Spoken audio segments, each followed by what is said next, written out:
Welcome to Fireside Jets. My name is Alex and my co-host here, Ryan Moran. And today we want to look at an undrafted free agent from 2020 out of Georgia, Lawrence Cager. Interesting tight end, receiver turned tight end for the New York Jets.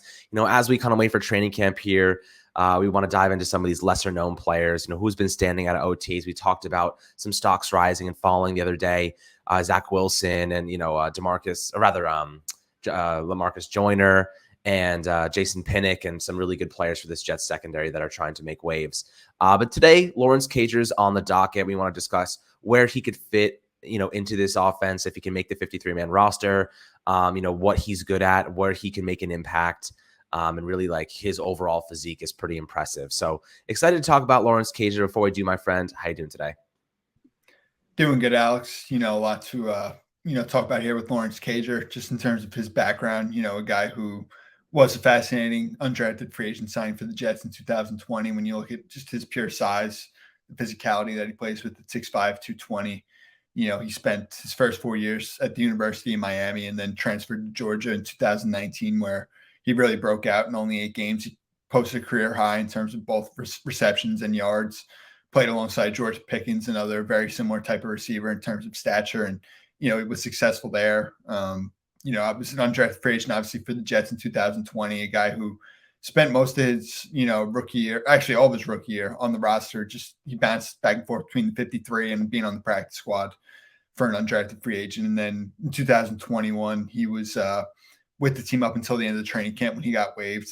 He did have one nice touchdown catch last preseason, on a goal line fade where he kind of just won with the size. And I think that's kind of the goal that people really have with him, and, some of the upside you see with Cager's game. And, he ended up obviously being released, like I said, late last August, and, was with the Browns last year, kind of similar to his rookie year in 20 with the Jets, where he bounced back and forth between practice squad, active roster. And then it was, I think, a day after the 2021 regular season concluded, where the Jets actually brought him back on a reserve futures contract. And it was announced right around that time in January that the Jets were going to make that move for him from wide receiver to tight end. And, up until this point, clearly, with his receiver background, it's just a true mismatch at tight end, obviously, which we're going to get on here with Connor Hughes' comments from this week. And supposedly he's, doing a pretty good job, just in terms of catching the football to this point. And it's going to be interesting to see. Obviously we've spent so much time talking about CJ Uzomah, Tyler Conklin, Jeremy Ruckert, the 3 big additions to tight end for the Jets and the roles that they're all going to have. But it'll be interesting to see here between Cager, Trayvon Wesco, and Kenny Yeboah if any of these guys really make a strong push and, urge the Jets to really keep a 4th tight end. Yeah, it's going to come down to blocking for Cager. Right? As a receiver, he's instantly probably your best receiving option at the position now, making that transition like you mentioned. But he has the physique, right? So, right now he's 6'5", 220 pounds. He's got the height. I'd like for him to add a little bit more mass to his frame. But I think like he's strong enough to play the position. But the thing is, like, OTAs, he's on the 3rd team offense. He's running with the 3rd team defense, going up against them. So he's pretty much just destroying them. He's a much better player, obviously, at this point in time, especially from the tight end position. You put him up against linebackers, he's going to take advantage of man coverage. Even against safeties, you kind of need a legit cornerback or a legit cover, defensive back to stop him in the receiving game, which makes him pretty lethal. The problem is if he can't block, that he's, what he's going to be doing, right? He's going to be running a route. He's going to be a receiver, and then you can kind of take him out of the play with somebody that may be a little bit more, known for their coverage abilities, whether it be a linebacker, or safety, or even a slot corner.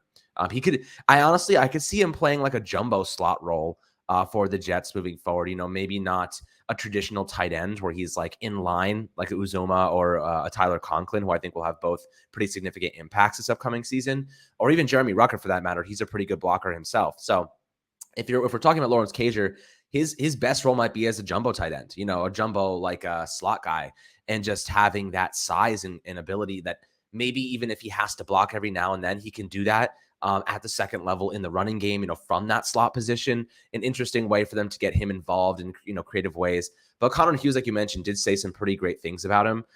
He did say he's making 2 or 3 catches every single day against the 3rd string defense. He's one of the more athletic players the Jets have at tight end. So, being a former receiver, it's really tough for linebackers or safeties to cover him, which makes it pretty tough, altogether for a defense to game plan around stopping him. But the question is, is he even going to make the 53-man roster? He probably is more of a special, or either a special teams candidate or a practice squad guy at this moment. What do you think the keys would be for him to make it onto this roster? Like, what do you think he really has to do? Where does he have to shine to get a shot with this team this upcoming season? I think it really just continues to build up in the passing game with him. He's going to have to really continue to just prove his worth and that he's an ultimate mismatch. The type of player I was almost thinking of was like a Devin Funchess. You think about kind of how his, even as a draft prospect, people were looking at him 6'5", 230-ish. Is he a receiver? Could he be a big tight end? And, I feel like that's kind of what his career was. And that was someone similar I was thinking of. Obviously in the passing game, he's really going to have to be close to perfect. I think when you look at Uzama, Conklin, Rucker, there's definitely going to be an uphill battle, for that fourth tight end spot. You look at Trayvon Wesco's been with the Jets for 3 whole years, and he really has a role for himself as a blocker, for Michael Floor. And Kenny Yeboah is kind of similar, obviously not in terms of like size, but he's predominantly a receiving tight end. So, he's going to have to really continue to shine there, make the most of those mismatches like Connor Hughes spoke on. He's fast and athletic for linebackers. He's big and he's tall, too strong for safeties. And, it's going to be like we spoke on the OTA podcast the other day. There's no pads yet. There's not as much physicality. And, it's going to be interesting to see, this summer in training camp, how Cager does in line, some of those blocking responsibilities of a tight end. And, he actually did tweet that he's up to like 240 and like 8% body fat, something like that. So, he's definitely put on, some weight. He's gotten a little bigger, stronger, and, hopefully he can continue to grow. I mean, he's still only 24 years old, and at an early point in his career, you hope he can continue to just ascend here with more experience. Yeah, like I said, he's going to need more weight, right? Like you look at Evan Ingram, for example, 6'3", 240 pounds, not a huge guy.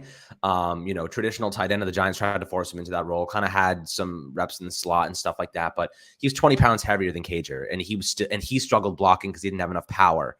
Cager's going to get dominated at the line of scrimmage. That's the big concern for me at this point in time.